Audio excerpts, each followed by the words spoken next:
Jay, how do we learn to recognize our own heroic stories? Because this is a heroic story. This is the moment of coming to a crossroad and going left instead of right, and everything changes. And I think you're right when you say too often we miss those. We don't mythologize ourselves, and we miss the chance to be on our heroic quest. How do you help, or how have you found yourself finding and naming your own stories? You mentioned mentors earlier, and another mentor I've had professionally is a marketing speaker and author by the name of Andrew Davis, who I think is one of the smart. He's like the Willy Wonka of marketing ideas. It's incredible. He just goes traipsing through an industry and finds all these like whimsical ideas and pulls out all these frameworks. But what's really interesting about Drew is the way he thinks is very much like his work is a quest.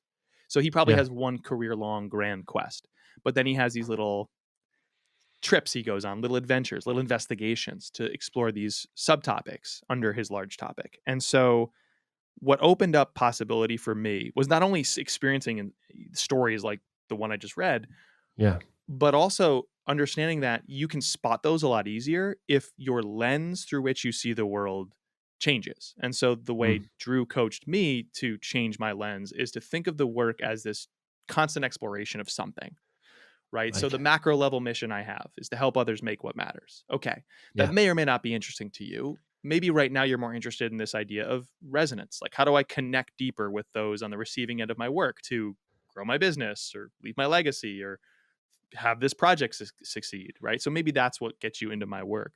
Regardless, the macro level lens or the current lens, that's what's in the back of my mind at all times. And so I'm moving through the world and I see, the other day I was going down a one-way road and I saw a woman hanging out of her car with the door open. And it was this like really big black truck, like, Ford F-150 style that had been propped up to be even bigger. And her door was just wide open and her leg was out. And like cars make noise. I don't have an electric vehicle, although I aspire to get one. So my car was making noise, not 10 feet from her leg. And she still didn't budge. And it's like, so now I have these details and there's something there. It could be a metaphor. It could just be a playful description. It could be creating a character out of this woman and her truck. There's just something there. And how do I apply that to the journey I'm on to understand resonance or to help people make what matters? I don't know, but that's a thread I'm going to save for a later date. And I'll pull it the next time I open up my laptop to write.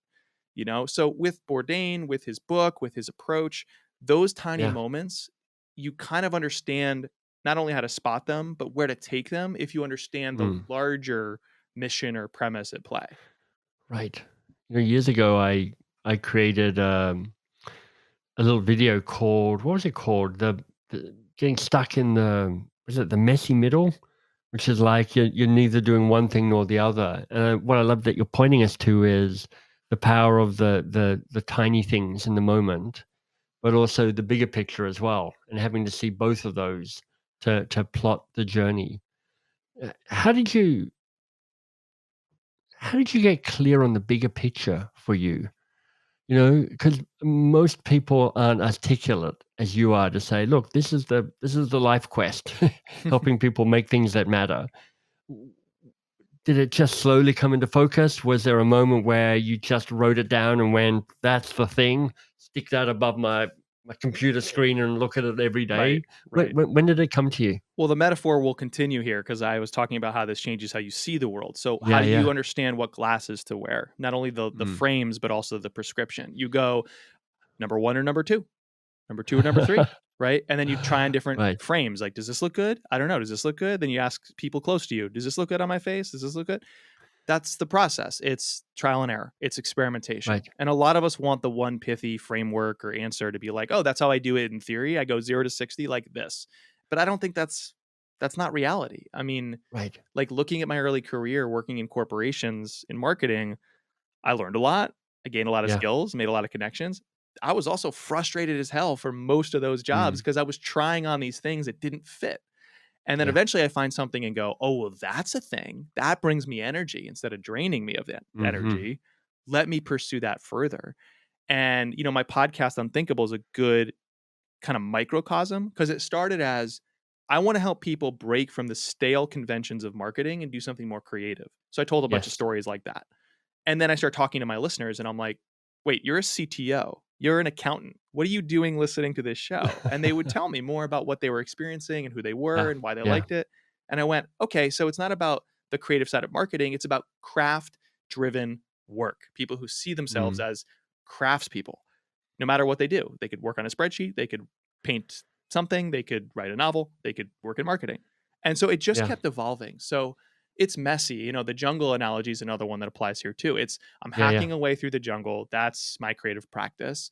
And someone might say, try going left here. And that's a good mentor. Or I might uncover a path that lets me run freer for a time, but then I hit another snag in the future. Mm. And as long as I'm trying to articulate to you what the vision is, where is this going, why am I doing this, and Yeah. invite you along, I get wonderful signal feedback, you know, people course correcting me all around me. But none of this happens unless you ship a lot of work. I mean, I think that's the punchline to all this is like Yeah. having the consistent practice to put out the work into the world, to aerate your Mm. ideas and refine them over time. Like that's everything to me.